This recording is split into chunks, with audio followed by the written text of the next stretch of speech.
Good morning. And good morning, live streamers. Nobody said good morning to the live streamers. Hi, live streamers. Aaron gave me the name of this talk as Remembering Anxiety. And I kind of thought, I'm not really sure how to speak about that because it kind of assumes that anxiety is something that I used to have and now I don't anymore. Is that what he thinks? Is that why he wants me to talk about that? And it doesn't really look to me like that's the case. It doesn't look to me like once I had anxiety, now I found the principles and now I never have anxiety again. But as I was reflecting on it, I was thinking that in my own experience, what this conversation has done for me has totally transformed the way I feel about anxiety. It's transformed my relationship with it. And so over the years, there's been a series of insights that I've had that I kind of wanted to share, just to share with you what a profound difference that just a single realization can make over time, or not over time actually, but instantly. And my background, for those people who don't know my story at all, my name's Nicola. I, for 43 years of my life, ran my life with a kind of a series of beliefs that ran my life that I was not really aware of, which were basically work as hard as you can, always be top of the class, always get the A grades, be a high achiever, nothing you can't do if you don't try, put your big girl panties on, you can do anything, right? And with the result that I got first-class degrees and I got promoted all the time at work and great results at school and grew a business really fast and all that kind of thing. Was always learning and driven and ambitious, and this was great. That's what I thought. Like, I'm ambitious, I'm getting somewhere, I'm going places. I was kind of rushing on adrenaline and thinking that was a really good thing. And then at the same time, for at least 20 of those years, I was experiencing panic attacks and anxiety and fear and stress and worry that would get really extreme, and then it would kind of dissipate, and I kind of was almost ordinary, and then it would get really bad, and then it would kind of get better, and it was kind of used to do this cycle all the time. And I think I'd cracked it through cognitive behavioral therapy or NLP or tapping or medication or outpatient therapy or potentially inpatient therapy and all these different strategies and tools that I would try in the personal development area. It's one of the reasons I studied psychology as a degree. 2 degrees, because one wasn't enough. And what I didn't realise, I never saw any connection between the two, between my drive and ambition and wanting to succeed, and the fact that I was having this panic and stress and living in anxiety the whole time. Didn't see any connection at all. Thought, this is brilliant, my life's going really well. And then, apart from these bits, which I'll just hide so that nobody can kind of see. And the result of this, like what you would see on the outside was, me really busy, me achieving things, me getting certificates and putting them on my wall, me working with the best coaches and mentors I could find, me studying more degrees, more programs, reading more books, and my bank account getting bigger, and my house getting bigger, and my car getting flashier, and all this kind of stuff. And then in 2013, I got sick, really sick. Actually, I didn't get really sick, I got flu, but it really knocked me out. I got flu, and then I got migraines and migraines and migraines, and then my anxiety came back, and I couldn't leave the house. And for 3 months, I couldn't work, I couldn't pick my kids up from school, I couldn't leave the house, I couldn't do anything at all. And it had been that bad before in the past, but never for such a prolonged period. And at the same time, or a couple of months later, that was kind of a wake-up call for me that year, and then later that year, my business, which I'd started, I think, 3 years previously, I'd managed to grow it, and it hit $1 million in revenue. And I had been working my butt off for 3 years to achieve that, because it was like, look at me, you know. I used to ring you up and go, look what I did. I'd share my numbers about how well I was doing and how fast I was getting there. And I hit that number, and I looked on I looked on my phone and I saw the number with the 7 figures on it, and there was nothing there, like nothing. I think maybe I was like, woohoo? And then and it shocked me to my core. We didn't even open a bottle of champagne. Nothing. And yet it felt like I'd worked all my life up until that point to achieve that thing. So I was so stumped, because I just thought, well, what do I do now? I could make another million, but the first one didn't work. So that would seem to be a waste of time. And so I was stumped. I didn't know what to do. So I thought, well, it must be the job I'm doing. Like, I must not find, I don't even know what I thought was going to be there, some sort of fulfillment, some sense of having reached there, being done, I don't know. So I thought it must be the job that I was doing. So I started to search around for, like, what job could I do? How could I change my career? And that was the point I bumped into this understanding. So that was kind of the before picture. So when I think about remembering anxiety, I remember not being able to pick my kids up from school. I remember times when I could get to the school gate, but I'd stand there and hope that nobody looked at me, talked at me, or anything, because I was just going to lose it. Getting halfway to the supermarket and having to run home. Getting halfway to being able to put the bins out at the end of my road and not being able to do it and come home. Having to turn down invitations, having to cancel concert tickets, having to make excuses as to why I couldn't be, for a while I was interviewing people. I couldn't interview people because I couldn't be in a room. So I remember that. Like, I really remember what that feels like, if that's the experience of any of you sitting here. Like, I've been in your shoes, totally. I haven't been in your shoes. But... You wouldn't fit in my shoes. You wouldn't fit in these shoes. So that's like the miserable part of the story. So I came across the principles, and so I've been around this conversation for about 4 or 5 years. And there's so much that I've seen, but I wanted to share just a handful of what I saw and how it changed things. So the first thing that I saw was, when it happens, I can take care of it then. Now, up until that point, I had been living in 24/7 worry about, what if I get a panic attack? What if I get a migraine? What if it happens now? What if it happens now? Who am I going to ask to help me? Who's on my speed dial? Where can I go? Where's the door? How am I going to manage it? If I go to this thing next week, what happens if I get a panic attack 20 minutes in? What happens if I get a panic attack 40 minutes in? What happens if I have a migraine when I'm driving the car? What happens when my kids leave home and they all go to university all around the world, and then I need to drive on a motorway and I get a migraine in 15 years' time? Right? But that was my experience in the now, was full of what if, 24/7. Now, I wasn't even having panic attacks at that time. I was in a pretty kind of calmish sort of stage. And I was only getting migraines once or twice a year, but my experience was of suffering of migraines and panic attacks 24/7, because I never stopped thinking about them. And that simple insight,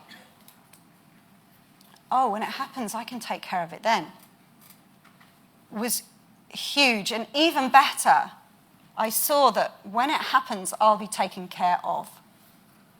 Something other than me will look after me in that moment. If I get a migraine, and if I look back in the past, I can see every time I've had a migraine, I've managed to get myself safe. I've managed to get my kids home. I've managed to get to my medication. Every time I've had a panic attack, I've managed to pull off the motorway. I've managed to leave the supermarket. I've managed to get myself home. What if the same was true going forwards? Something will come and give me the idea. It will let me know what to do. It will hand me a person to take care of me. It will give me an inspiration of where I need to go next. And before I had that insight, my experience, when I remember anxiety, it was 24/7 worrying about what if. That insight, like Linda talked about yesterday, took all that thinking and just dumped it like that. And the what-ifing just stopped. And that was huge. I didn't even know I was living in it until it went. And that's the same with everything I'll share. Like, I wasn't aware I was in it until it went. The next thing that I saw was that I had an arbitrary rule that I could only go 26 minutes from my house, and I couldn't go any further. And it was linked to something to do with, well, then I'll be able to get home if I have a migraine or something like that. Can't even remember why, but it's always arbitrary. But that was the limit around my house where I felt safe traveling, and I couldn't go outside of that. So if my kids had a school match, I'd look on the map and see if it's 27 minutes, I'll make an excuse and say I'm busy and I can't go. And if it's 24 minutes, I can make it. And what the insight that I had, the realization that I had after being in this conversation for a while, starting to see where well-being really does come from, I suddenly saw that even if I never left my 26-minute comfort zone, even if I never left my own living room again, there was the possibility and the potential of me living the most amazing, wonderful life, experiencing I always think of it as like the gold dust of human experience, the most beautiful feeling that any person can experience, even if I never left my house again, even if I never saw my mum again, even if I'd never be able to see my kids if and when they went to university, even if I had to miss their school matches, that my well-being was not dependent on how far I could travel. My well-being was not dependent on me being able to do the things I believed I couldn't because of anxiety. And before that, so remembering anxiety, before that, I thought I had to nail those things in order to be okay. I thought I couldn't be okay unless I broke the 26-minute barrier. I thought I couldn't be okay unless I could go to the supermarket. I couldn't be okay unless I knew I'd always be able to visit the people that I loved.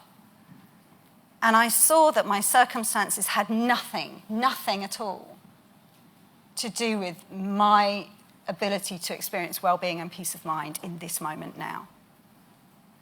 And as a result of seeing that, before that, I'd set up a lot of controls and I'd have to take care of my life and manage myself to make sure that I was always in those comfortable areas. And after that, I stopped white-knuckling it. I stopped pushing myself. I stopped trying to go and do things that I couldn't do. I just dropped all of it.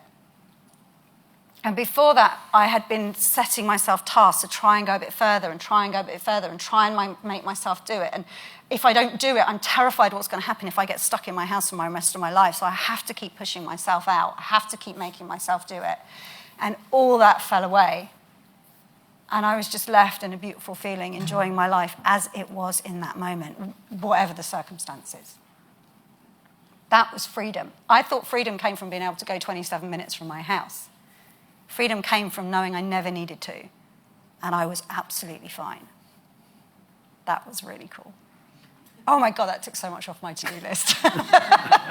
There's so much I'd been trying to do. The next one that I saw, which was, and this was probably only about a year ago, I had an experience where I just had the anxiety of an ordinary person, right? Which is kind of where I live most of the time now. So I get scared of some stuff and not scared of other stuff and whatever.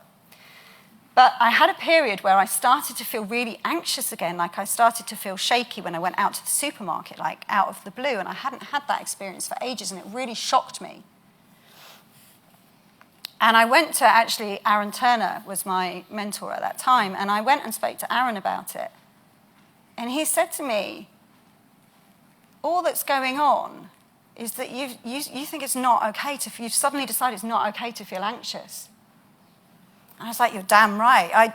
This is what I'm teaching people every day. It's what I do for my living now, is I help people who experience anxiety. This can't come back. This can't not work. I can't believe I've broken the principles.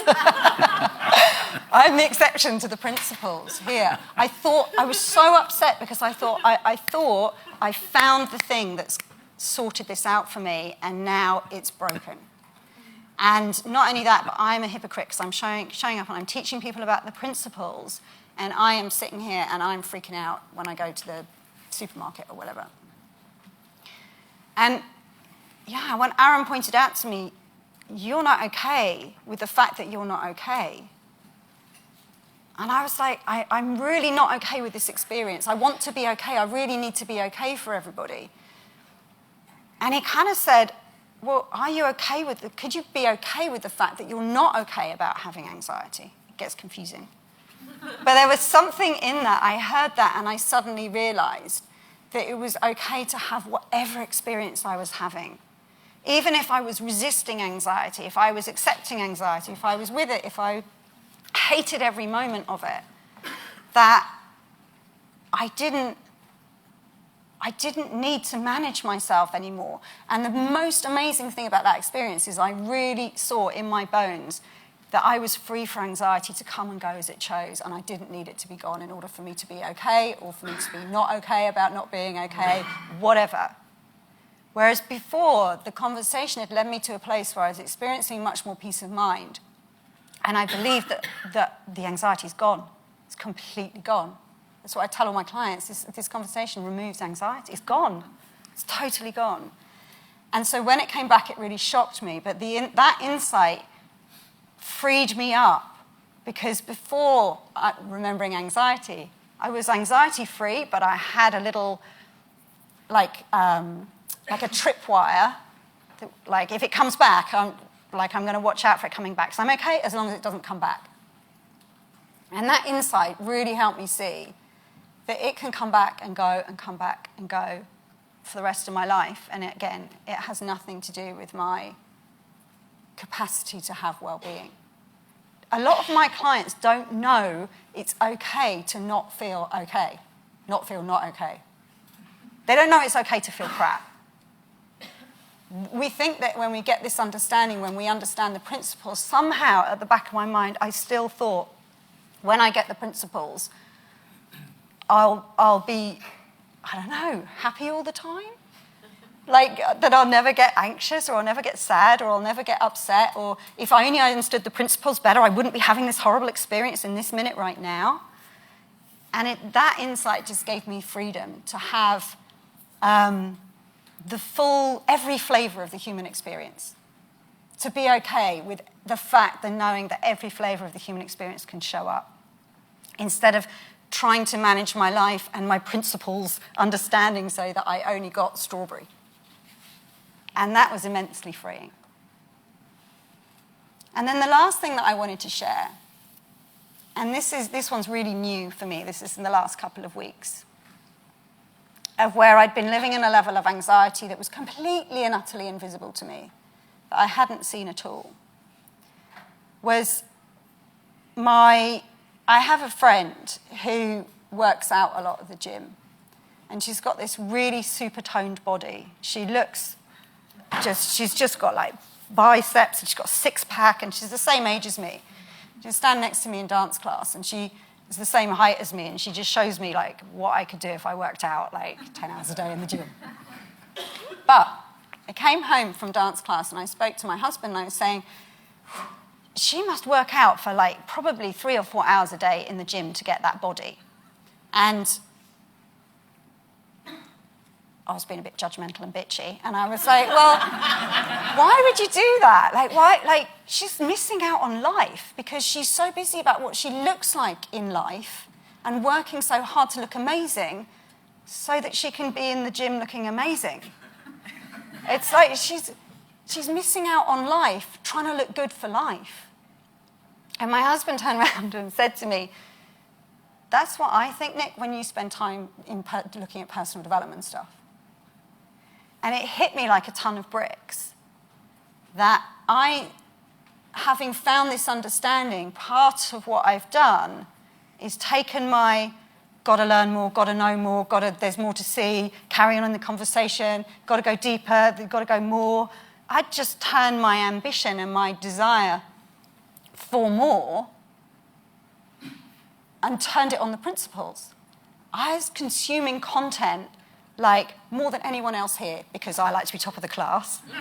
If we'd had a tick chart, you'd have seen that I was watching videos, listening to podcasts, reading books, hiring mentors, apprenticing with Michael, going and working with the Pranskys, like you name it. I've worked at the highest level with nearly every one of the mentors I could find since discovering this understanding.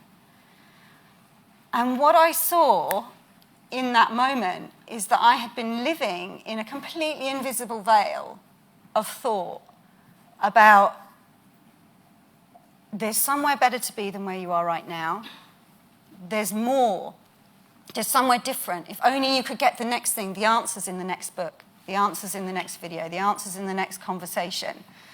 And it's been driving this like seeking behavior that I create programs for my clients because I want to see more about this area and I want to see more about that area. And what I suddenly saw is I'm sitting here watching a YouTube video of Sid Banks about how to have a nicer life, listening to him say, if you get a nice feeling, go out and enjoy your life. While my family is sitting having a barbecue on the patio without me. And I'm sitting here trying to learn about how to be a better person, a nicer person, so that I can have better relationships with the people I love.